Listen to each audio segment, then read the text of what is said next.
What's up, guys? Today I'm bringing you an ultra regular team. This team is the team that I ran on all of Season 2, and it's kind of when Ultra League went from being the absolute worst thing. I dropped like 500 rating going into Ultra League to only dropping a couple hundred. So this is when it kind of all started clicking for me. And as I'll talk about in the video, there's a lot of teams that are built along this this kind of style in Ultra League. I came across this independently, but once Lollersox started talking about his team that got him to #1 on the leaderboard, I started noticing a lot more teams along the same lines. So I'm going to talk about that a little bit as we play the video. This team is Cloyster lead, Giratina-Altered safe swap, and Granbull as the closer. So this team is a pretty solid identity. I think that Giratina-A is still the best safe switch in Ultra League. It's just so tanky, it charges so fast, throws out so many moves. Even against fairies, you can sometimes actually flip the matchup or win shield advantage, which we'll see here. And Cloyster, solid lead, especially if you don't have an Articuno with Icy Wind. You can run a Cloyster, and Cloyster matches up fantastically against Articuno. You can see here against their Swampert switching, I get an Icy Wind off, and I'm able to to swap out and catch the Hydro Cannon. And at that point, it's pretty much over. You won't usually have people quitting like that. These games in Ultra League are actually very long, not only because you're running Giratina, which is such a spammy monster, but you're running Icy Wind on Cloyster as well. So in a Escavalier lead, that's very bad for Cloyster. Counter is super effective against ice. You have to get out of there right away. I like to throw in an ice shard or two and then get out. And make sure you're timing your shadow sneaks against the charmer switch in here, so that they don't get any extra fast moves. If you do, you can get a Dragon Claw in against Togekiss, and against Clefable, you sometimes might even be able to get to a final shadow sneak to finish them off, or force a shield. So you can see I have shield advantage now, 2 shields to 1. The other thing about this team is that a lot of the times you will win with 2 shields remaining on the opponent. They don't really expect the charmer in the back for some reason, and then people are very stingy with their shields in regular Ultra. In this case, they actually blew a shield on my Giratina, which is not very common, but you can see I'm going to try and take down this Cresselia here. I probably should have shielded earlier, and I blow my energy there. I really should have maybe saved it for this Escavalier, but my Granbull is too low anyways, and I'm having to hope that that's an acid spray, and it's not. So if I had played that a little better and shielded the first Moonblast, I probably could have got out of that situation quite a bit better. But here we are. All right, so Lucario lead. This is another really bad lead, but we can swap into Giratina, and they're going to counter with their Giratina swap. So the thing is, a Giratina answer to a Giratina swap is not great, because your Giratina, which IV dependent, I guess, should be able to beat their Giratina to charge moves. And because you swapped it on a counter user, the counters didn't really deal any damage. So I'm able to just farm this guy down.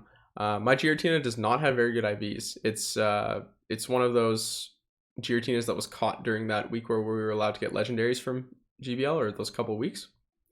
But because I win back switch advantage there, I'm able to line up my Granbull against their counter user. But unfortunately, they have a Venusaur in the back. You do not see a lot of Venusaur in regular Ultra, but this team is not very good against it. So the best you can do here is just start to spam your Icy Winds and try and take them down. But I'll talk a little bit about the composition of this team and the Lollersox team, which is Empoleon lead, Giratina, and then Togekiss. I've seen a lot of Lapras, Giratina lead, Clefable. I've seen a lot of Articuno, Giratina, Charmer as well. So it seems like a water or ice type, or a water ice type, then Giratina safe switch, and then a Charmer is a very solid lineup, and it just works together for some reason. Like Giratina doesn't bait out anything for the Charmers. One thing is all their charge moves are very low pressure, so people aren't likely to shield. And that leaves your Charmer open to sweep at the end. But yeah, like the team synergy doesn't seem like it's an ABB team. It's a very ABC team, so it's weird that it works so well. But you can see here's the power of Cloyster. Nobody likes shielding Cloyster, so you can get Hydro Pumps off a lot, and getting a Hydro Pump off on a Registeel is absolutely huge. So they bring in their Giratina, and this team is also kind of built to just beat Giratina. Every Pokemon besides Giratina should have clean wins over Giratina. And I think that's also important in Ultra League. I think he is the most common Pokemon. Maybe Cresselia now, but he's just so versatile. Doesn't really get walled by anything. Whereas Cresselia can't really take down some of these steals, although it does quite a bit of damage too. So Cloyster versus Charizard. So in Icy Wind matchups, generally you want to be shielding the first charge move unless you know they're throwing something like a Dragon Claw, like they definitely didn't charge up to a Blast Burn, or a Swampert only throws a Hydro Cannon and definitely didn't charge up to a Earthquake. But I'm gonna let this Blast Burn through, and you see I can barely win switch advantage here, which is going to turn out to be extremely important. This is an Obstagoon. Granbull will take it all the way down. They will always get to a Gunk Shot or a Hyper Beam though. So be prepared to use a shield at the end. And this time they have a Venusaur in the back, but I've got my Giratina up instead of my Cloyster. And even though you do resist Frenzy Plant and you are incredibly tanky, it does, like, it adds up. Venusaur is not something that you can just farm down with Shadow Claws. You're eventually gonna have to throw charge moves. But luckily there's no energy that I need to be saving from Pokemon in the back, and they realize the game is over. So that was the 3 out of 5 set. So not too bad. I actually don't think, I only played, I think 4 sets with this team, and I'm showing all 4. And I don't think I lose a set. It's been a very consistent team for me in the past. And actually I think it had my longest streak in season 2. But that's because I fell so far trying to learn Ultra at the beginning. We're gonna see a Swampert lead. This is very, very common in regular Ultra. They did not charge up to an Earthquake, so I'm going to tank this Hydro Cannon. It's double resisted, and they're going to come in with a Lapras. They didn't switch and catch that. I saw them switch, and then I threw that. I want to debuff the Lapras so I can come in on it with the Granbull. Lapras, this is fantastic against this team. Cloyster cannot beat Lapras. Surf is only single resisted by Cloyster, whereas Cloyster's ice moves are double resisted. So that's a bit of an issue when trying to win switch advantage. I'm going to win switch advantage here by beating their Lapras. No shields because I was able to use that Icy Wind. So Armored Mewtwo comes in. Switch advantage turns out to be pretty important here. As these Shadow Claws are going to add up. I'm just Shadow Clawing because I'm expecting him to switch at some point. And Dragon Claw is a much better move than Shadow Sneak is in terms of damage per energy. So I want to be using Dragon Claws if at all possible. So he does switch now, and I kind of wish I had Dragon Claws, but Swampert gets to a move first. I'm going to shield, even if it's a Hydro Cannon, that's fine. I need to get these debuffs off before I can start taking any charge moves. And if I can take out the Swampert with my Cloyster, I can bring an Icy Wind into the Mewtwo matchup and make that a lot easier and smoother as well. But I can't. I call that bait wrong, and I'm going to end up using a Dragon Claw here on the Swampert. I don't want him to get to a Hydro Cannon, and I think I can just farm down this Mewtwo with a shield. So close game, but able to pull that one out. Yeah, Lapras is a big problem. I tried all sorts of ways to beat the Lapras at the beginning, including using 2 shields on Surfs and just making sure I get 4 like Icy Wind debuffs before they start hitting. Okay, we're gonna see Articuno here. This is by far the best lead you're gonna see for Cloyster. It's completely no pressure. And they're going to swap into Mew. This might be the first time in all of Ultra League I've seen a Mew. So I have no clue what's coming. It's a Psyshock. That's fine for me. So we CMP tie, and I'm forced to take this Dragon Claw now. And I'm just going to let some of it through so I can farm this Mew down And now you can see I have an extra 3 Dragon Claws, or sorry, Shadow Claws worth of energy going to the next matchup. I actually don't know if this makes a difference. We'll see, actually. So Snorlax comes in.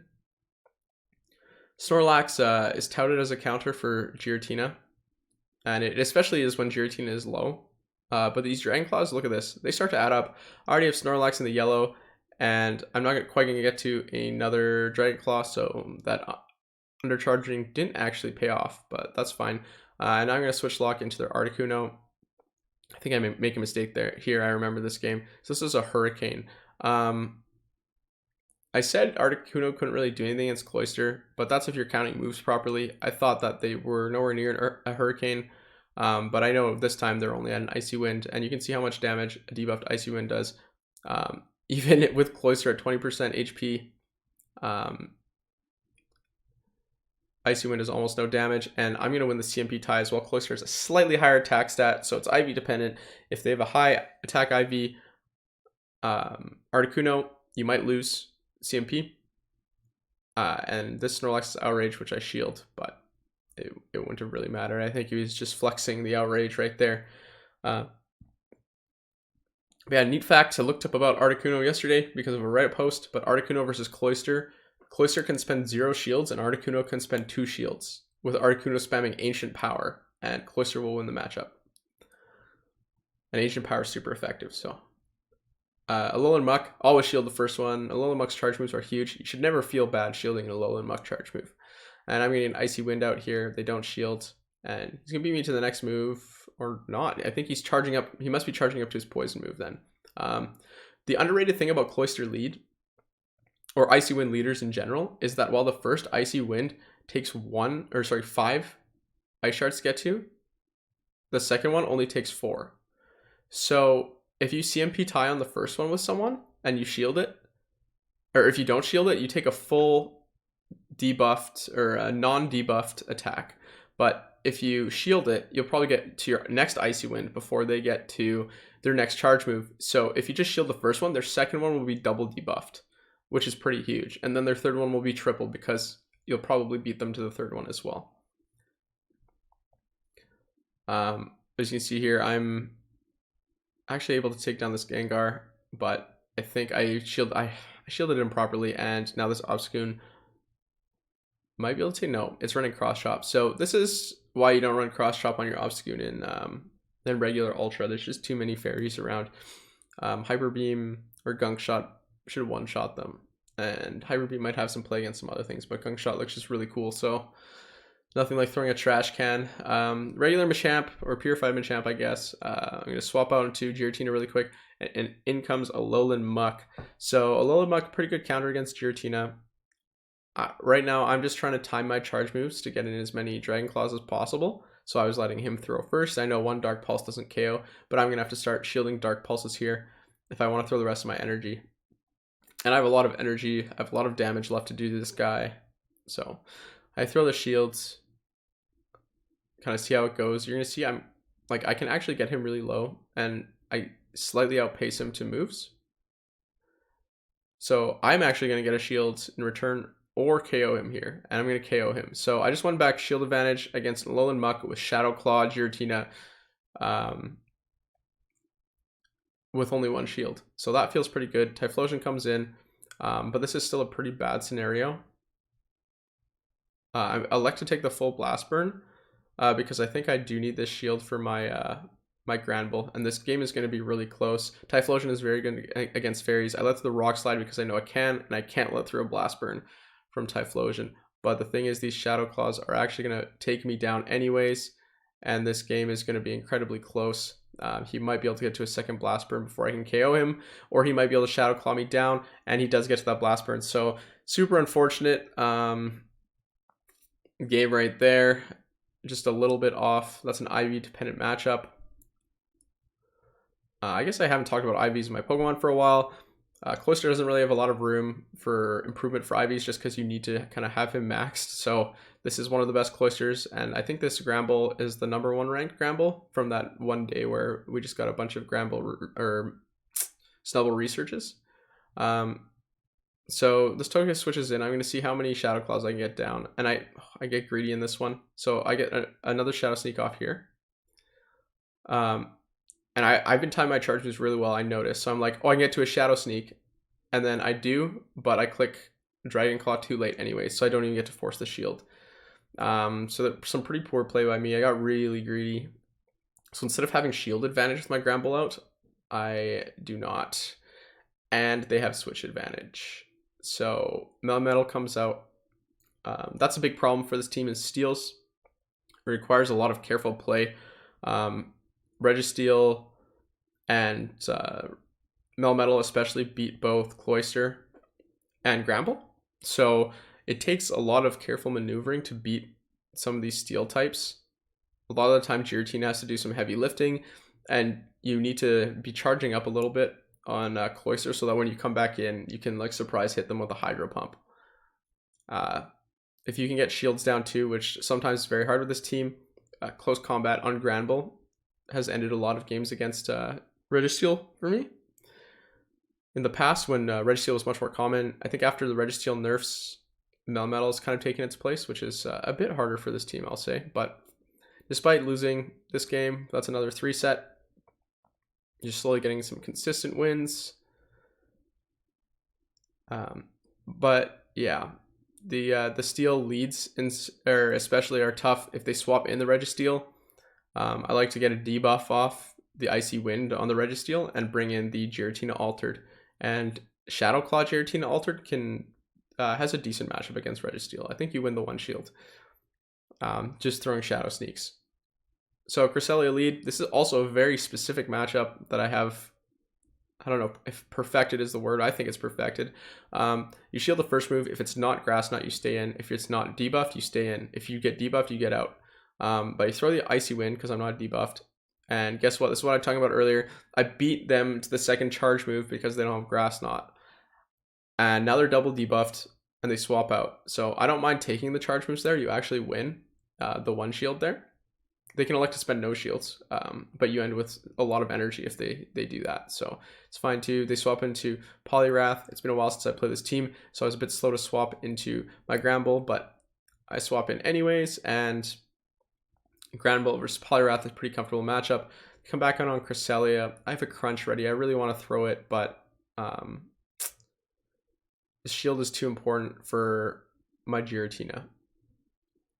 And you'll see why. Moonblast is going to hit for so much. I know that's probably the most powerful charge move. I'll have to shield this entire time. A-Muk comes in. Only one Pokemon left, so I go straight to Cloyster. Very important. You want to get that debuff on the opponent as soon as possible. They're going to let the Icy Wind through, which is questionable in my opinion, and throw the Sludge Wave. But because I got that debuff off, and now I'm going to get another debuff off. So they're double debuffed, and their real only option is to farm me down here. But they do almost no damage with Snarls with 2 debuffs. And they finally do farm me down. They have a ton of energy, but as you're going to see, this is how much a Dark Pulse does to Giratina when you're double debuffed. That's nothing. They have no chance anymore. And I've got a couple Dragon Claws stored up. So saving that shield for Giratina, very important. It really sucks that I kind of didn't predict Cress coming back in and just spam that crunch button. But it is what it is. I made a mistake, but the team was set up very strongly to win that game. Anyways, so we're going to see another Escavalier lead. I really don't like these. I throw 2 Icy Winds and get out, and they're going to come in with Clefable. I think I messed this one up a little bit, the charge move time, because I'm not used to the Clefable animation. I feel like I take an extra charm here because I got really low really fast. I'm going to throw another Shadow Sneak. And we're going to see if I get to... I don't even get to a Dragon Claw. So I must have let an extra Charm Sneak in there, unfortunately. In the past, I've actually been able to beat Clefables sometimes. So I'm not sure if it's just they're slow switching in. So Melmetal swaps in, and I'm just going to throw this Hydro Pump. And this is what happens when the Hydro Pump gets through. It's still a very tough game. I don't know if I win this one. I'm going to let Cloyster go down, though. And they kind of probably realize their mistake at this point. They have 2 shields up, and I have a Granbull. So it's all about the charms here. I let a Rock Slide through. But yeah, no, it's not going to be enough. They're running a double steal lineup. Escavalier is not too big of an issue because it only or you resist their fast move, but it is a big enough issue when they have a 2 shield advantage and a Melmetal in the back. But this shows the potential of Hydro Pump. A lot of the time it doesn't get shielded, so I wouldn't bait. I would say most of the time it doesn't get shielded. Another Alolan Muck matchup, but you can see it looks like he's bugging out. That's not bugging out. That's Bite Alolan Muck. I thought this guy forgot to TM his Muck, but you're going to see in a reason why it's a Bite Alolan Muck. And this is actually a very similar team to the team I ran in preseason Master League of Tyranitar, Roserade, and Togekiss. So in comes Torterra. So Torterra takes double super effective damage from Ice, but now I've realized it's just a straight fast move team. Torterra's lined up against Giratina, which is fantastic. I know it's Sandtombs. There's no way I'm shielding anything from Torterra here. It's going to be Sandtomb, Stone Edge, or maybe Frenzy Plant. But either way, none of those moves deal too much damage. I'm just going to farm them all the way down. In comes Togekiss. Like I expected, I'm going to swap right out to Granbull. I'll throw... yeah. Do I shield this? I think I do, because I want to force a shield with a Crunch. Over tap there. That was dangerous. But I have some energy stored up on Giratina, and I just need to get one charge move through. So I'm going to throw a Dragon Claw, because I think they'll shield it, and because I think it'll KO at that HP anyways. But once I get the shield, I might as well throw a Shadow Sneak and finish off the Togekiss. So, interesting team. Kind of funny to see that the Dark fast move, Grass fast move, Fairy fast move starts to work out again. It has some real problems against Steel, and that's why he's leading the Dark fast move, but that was a very fun lineup from way back when as well. So we have an Articuno here again, very favorable lead. You're gonna throw the Icy Wind, win the CMP tie. That's the other thing. You resist everything and you win the CMP tie. And it wasn't actually a CMP tie. They tried to piggyback me, so that's why you don't piggyback. Sometimes it gets through. And they throw an Ancient Power, so you can see how much damage this Ancient Power does. Debuffed, it's not very much, and it's gonna do less and less as this battle goes on. But he swaps out. Lickilicky comes in. I get greedy and try and go for an Icy Wind to debuff him so that I have a much more comfortable matchup and I don't have to throw so many shields with Granbull. So like Lickilicky, Snorlax, and Lapras are just so tanky that even in this neutral matchup, they beat Cloyster and Granbull without having to throw some more shields. So throwing that Icy Wind is kind of important. Another body slam off, and yeah, I'm in the red, but I come into the next matchup with a charge move. Articuno comes back in. It's going to shield, and oh, it's a CMB tie, so he has to throw his Icy Wind energy here, and I'm going to come back in on the Cloyster. Even though Cloyster only has like maybe 5% HP, I feel comfortable coming in and taking out this Articuno so that my Giratina can come in. So I'm actually pretty sure that besides the Charmers, there's no Pokemon in the game that beats Giratina with 2 shields up. And that's why Ultra League is just such a foreign league to me. Some of the best Pokemon, like Altaria in Great League and Azumarill in Great League, like even if they have 2 shields up, they're vulnerable to things like Bastion or Shadow Victory Bell. They have counters. Giratina doesn't, like Cresselia especially doesn't have, nobody beats Cresselia with 2 shields up. Nobody beats Registeel with 2 shields up. Only Charmers beat Giratina with 2 shields up, and they take like 95% of their HP. So there's just no way you can really play a heavy switch advantage team in regular Ultra. I think you can in Premier, but in regular Ultra you definitely cannot.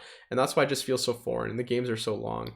So this Giratina has better IVs than my Giratina, so I'm forced to throw this charge move to win switch advantage, which is fine.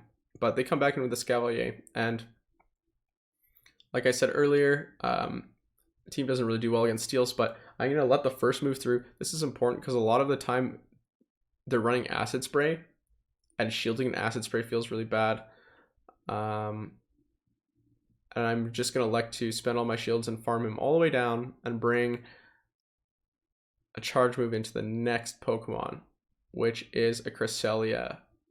So this game is not looking great. Cresselia, like I just said, with 2 shields. Now it's only 1 shield, but there's pretty much nothing that beats Cresselia.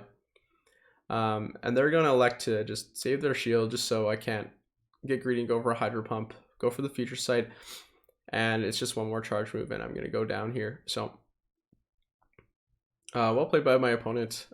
I kind of was hoping that there was something dealable in the back, like maybe a Giratina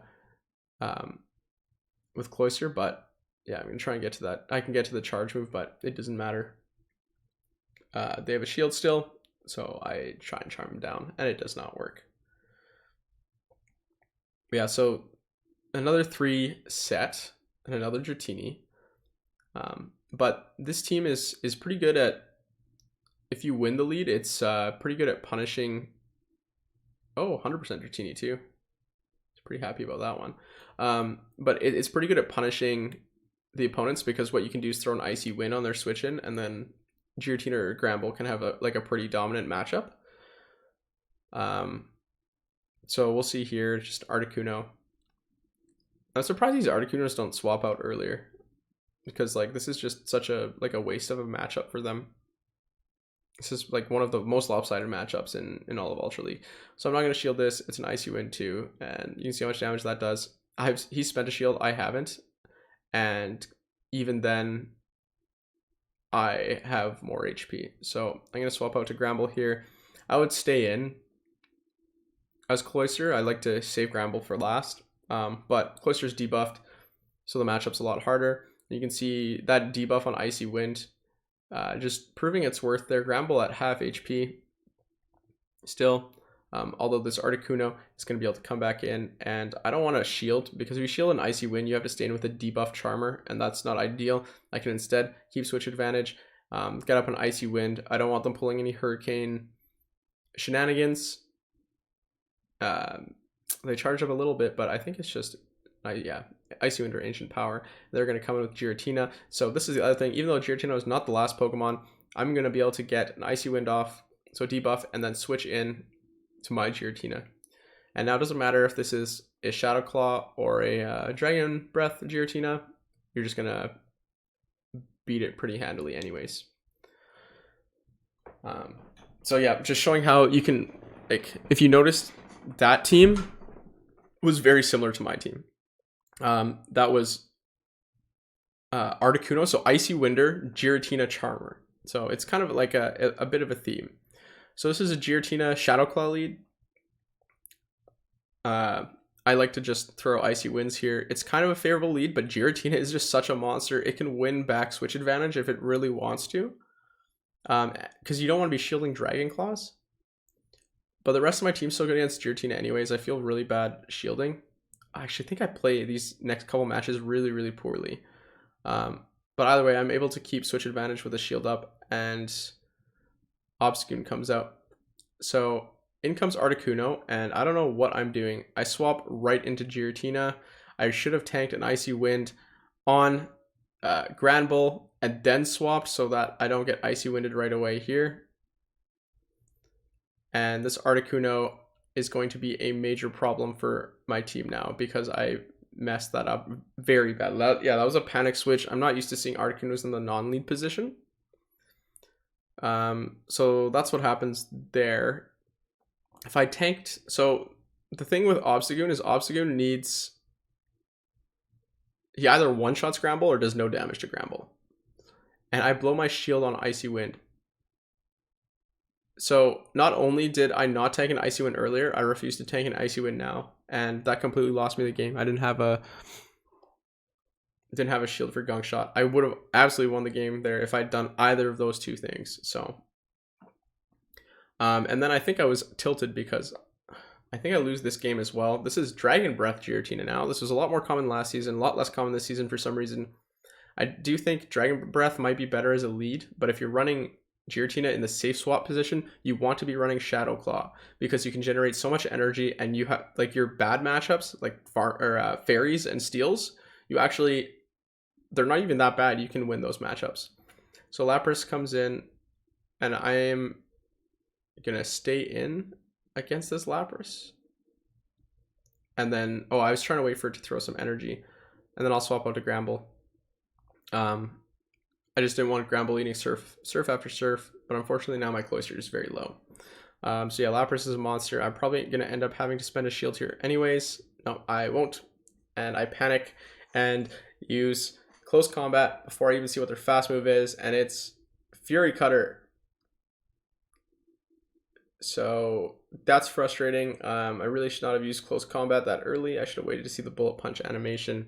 But once again, 2 games where I make some pretty major mistakes in a row, and I kind of counterpoint myself about how this team is pretty good if you can win lead at securing the lead. But I'm gonna have to throw some shields here against this Scizor to beat it. Scizor, a lot of people say counters Giratina, but I think it's pretty even, that matchup, even with Night Slash, if you're running the Shadow Claw variant at least. And I'm going to come out and try and finish off this Giratina, and unfortunately the thing is that they have this Lapras that I completely forgot about. And it's going to be able to just farm me down. I even had a shield for the Scizor. If I had a slightly better IV Giratina, that game is probably winnable, but we shouldn't talk about IVs. We should talk about the big misplay I made about throwing Close Combat so early as well. So Obstagoon lead. This is a very common lead as well. And it's, I think, the only losing lead that I stay in and just lose switch advantage, because I can't switch in Giratina into this. Like, you can do fine against it. It's just the Obstagoon can just build up so much against you. It triple resists. So I'm just going to go down. Sometimes you get a shield out of the Obstagoon. A lot of times you don't, but either way, when you bring in Granbull, they're not going to have enough energy for a move. So you're 1-to-1. They bring in Typhlosion and stay in. This is an odd move to me, like using a little bit of energy on this Blast Burn. But that's okay. I'll use as much energy as I can, and I'm really hoping they don't have a Giratina counter. They have Cresselia, so Cresselia, Giratina, and the 2 shields is really close. I think Giratina has the edge, depending on debuffs, but my Giratina is already damaged, so I can't even tank a single Moonblast. So this game is going to really come down to the wire. The Shadow Sneaks, they don't hit very hard. I'm going to swap into Granbull because I know that Granbull versus Typhlosion is not a very good matchup, and I'm just going to burn another shield. But we CP tie, and I know my Granbull is pretty worthless. I'm going to bring in Giratina, and I'm just going to charge up. And I don't want to let this Typhlosion get to another Blast Burn. I don't want to shield another move from this Typhlosion. So I'm going to throw my energy. I'm not saving it for Cresselia. I have a shield for that. So because I throw my energy there, I'm able to save my shield here for Cresselia. And I won't even need another charge move. Or I guess I'll use it anyways, but I won't need it. I can just farm them down. And that's that. So that's just being careful about what you want to spend your energy on. I know Dragon Claw is a much higher DPE move, damage per energy move, than Shadow Sneak. So I elect to use Dragon Claws on Typhlosion rather than Shadow Sneak on Cresselia. So this is an Empoleon lead. I already know what this team is as soon as the Empoleon lead. This is the Lawler Sox team. The way I play Empoleon lead is I just charge up and I try and catch a Hydro Cannon on my Giratina. So this is going to be an Empoleon Giratina Togekiss team. This is Lawler Sox team that got him to #1 on the leaderboards back when the tanking MMR could multiply you. So they'll always bring in their Togekiss after that. And they were really slow to swap out their Empoleon, so I actually have a win condition already. Like, they took a Shadow Sneak. But generally, to beat the Empoleon team, you need to... It's a bit counterintuitive, but when the Empoleon comes back in on your Cloyster, you need to land a Hydro Pump on the Empoleon, and the Empoleon will never shield your move. I've never seen it happen because it's a Cloyster, and this person doesn't even come back in on Empoleon anyways. They instead decide to shield Giratina, and now I know that I am not home free, but relatively home free. I just need to shield this Hydro Cannon. It does a ton of damage. Take down this Empoleon before it gets to another move, and hope that this Giratina doesn't have enough to KO me. So I'm going to get to a Crunch. Crunch does a lot of damage, but Giratina is very tanky. And if they get to another Shadow Sneak, it's game over. But it's just a Dragon Claw. They really had to hope that that went through. So luckily able to win that one. So if you think about it theoretically, like think about Empoleon, Giratina, Charmer. So Empoleon is a hard counter to Cloyster in the front. And then you've the exact same back line. It just shows that like the lead isn't the only thing. It's not even like my backline is good against their backline. We have the same backline. And I'm able to flip these Empoleon matchups a decent amount of the time. I don't think I've lost one this season yet. I think I only played 2. Maybe I did play 5 sets. But in previous seasons, I might go about 50-50 versus them. And I guess that's just the advantage of having full knowledge of their lineup. Like, I know exactly what their backline is, so I can play around that. They don't know what my backline is because I'm just running a Cloyster. So it could be anything. But yeah, this is a team that I had quite a bit of success with in Season 2. I probably won't be playing it again this season. I just don't have as much fun in these really long games, and regular Ultra League feels like a completely different game. It doesn't really feel like a Go Battle League to me. So I'll be probably playing Ultra Premier, and well, since I've got both the Ultra and Ultra Premier videos out now, I'll probably be focusing on making another Advanced Mechanics video instead, and just messing around with some more fun for me Ultra Premier teams, since rating doesn't really matter. Even once I hit rank 9, it doesn't really matter until near the end of Master, the last week anyways, or Halloween Cup. Actually, that'll be fun. But yeah, as always, thanks for watching, and feel free to like and subscribe if you want to get notified when the Advanced Mechanics video comes out. Thanks, guys.